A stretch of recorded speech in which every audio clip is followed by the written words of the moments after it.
Good morning! Ito yung Manila Bay noon 2019 at yung ating mga warriors na naglilinis dito sa baba.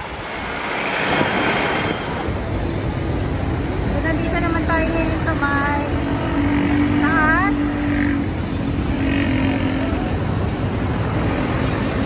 At ito yung ating view ngayon dyan sa may loob nitong Dolomite Beach po.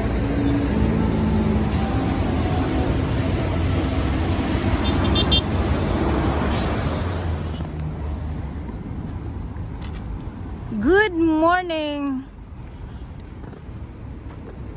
Manila Bay, Dolomite Beach pa din po tayo. Ayan, alam niyo na po ba ang balita? Sino po ang updated sa mga balita ngayon? At ang Dolomite Beach daw po ay imbestigahan.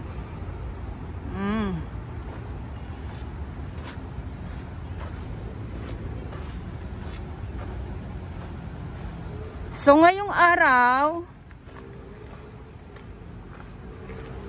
eto muna ang inyong makikita Kaya pasensya naman kasi maaliwalas, maliwanag ang inyong makikita ngayon dito sa Dolomite. Tulad ng binabanggit ko, wala po tayong makitang sandamakmak na mga kalat. Dahil ay wala pa pong panahon na tagbagyo or habagat. So may mga iilan lang naman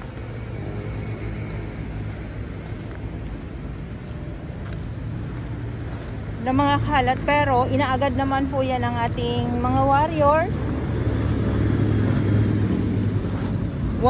ng Manila Bay, Estero Rangers ng DENR, MMDA, DPS Mandaragat doon po sa Manila. Yacht Club sila. At dito sa side na to, sa bagay noon, yung mga talaga, yung mga nakasubaybay po talaga kung papaano naging ganito itong Manila Bay, nagkaroon ng Dolomite Sun. Alam nyo po yan. Halos dito nakikipag bakbakan yung ating mga warriors sa tambak na mga kalat. Tapos yung dagat halos ay hindi na din makahinga dahil sa sobrang dami ng mga basura.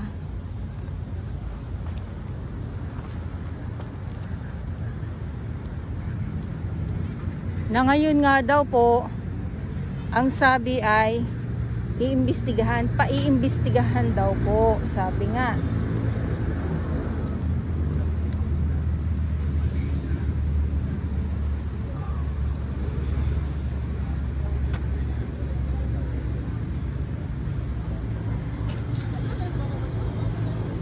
Okay, ayan dyan.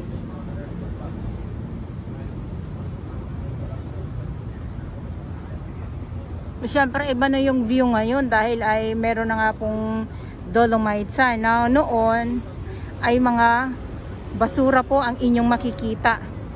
Okay, nandyan ang ating mga warriors na naglilinis. Araw-araw po yan sila. Araw-araw umulan, uminit, bumagyo.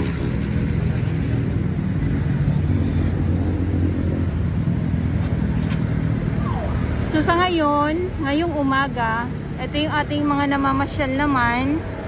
Ayan andyan sila. Meron pa din naman po. Ay, ayan na, nagwangwang na. Meron pa din naman pong mga namamasyal dito. Ay, nasabi bawal sa tubig.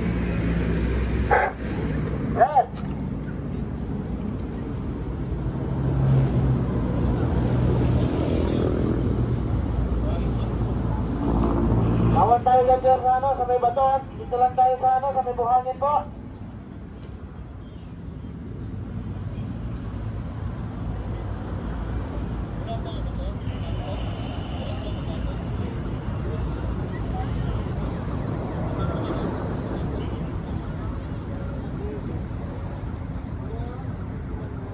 Okay, so mabalik tayo. Gawa ng itong ang ating mga namamasyal dito. Yung iba ay pupunta dito sila sa kabatuhan na yan ay bawal.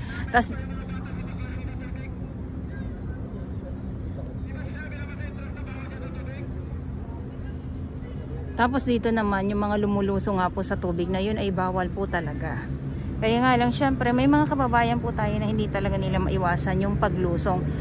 So yun, etong mga kahoy naman, yan naman ay hakutin po yan ng truck. Yan. So ulitin ko sa mga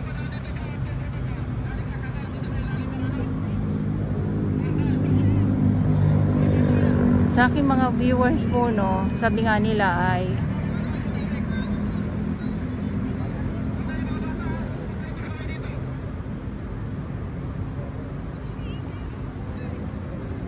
bawal nga kasi talagang lumusong. Sabi ng aking ibang mga viewers ay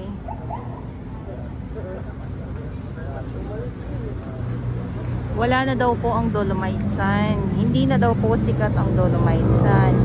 Ang sikat daw po ngayon ay yung Pasig River. Ayan. So, okay. Kung saan po kayo masaya, doon po kayo. Kung saan tumitibok ang inyong puso, go ahead po. At marami naman talagang namamasyal sa Pasig River, sa Esplanade. Kasi bago po yun eh. Bago po yun. At saka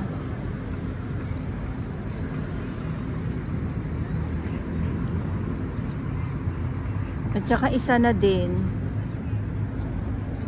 maraming pagkain na mabibili dyan. Ayan. Kasi nandyan nga yung mga yung mga paninda na ngayon na nawala dito sa may Quiapo. So binigyan ng ng mga pwesto diyan sa may Pasig River Esplanade po. So dito naman tayo. Dito naman kasi sa iba po kasi ang Dolomite Beach at ang Pasig River eh. Sa mga gusto lang naman, yung iba dito, ayan, lakad-lakad, picture-picture, yun lang naman.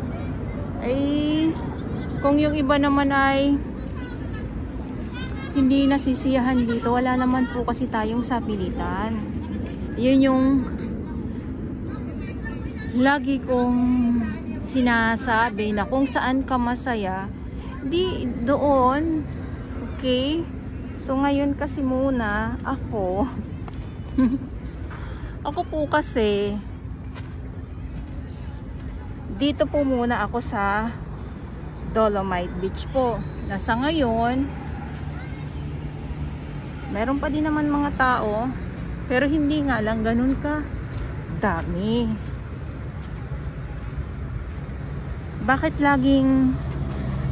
tayong mga Pinoy, no, ibang mga Pinoy, bakit laging may comparison, na samantala ay hindi ka naman sumasali sa marathon? Bakit pilit mong sinasali ang sarili mo? 'Di ba? Yung tatambay ka lang naman.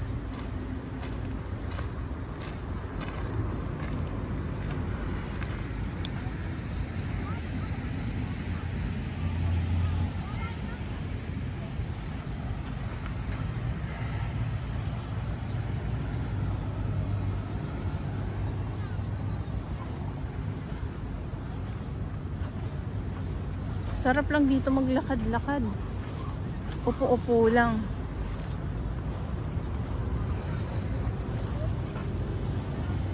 Okay, so ito yung update ko. Manila Bay Dolomite Beach po at sa mga baguhan. Yes, welcome sa channel ni Miss Jolaine Dorabels. Mahalin niyo po ako ng buong buo. Yun ay hindi galing sa ilong ng may singaw. God sa buwan!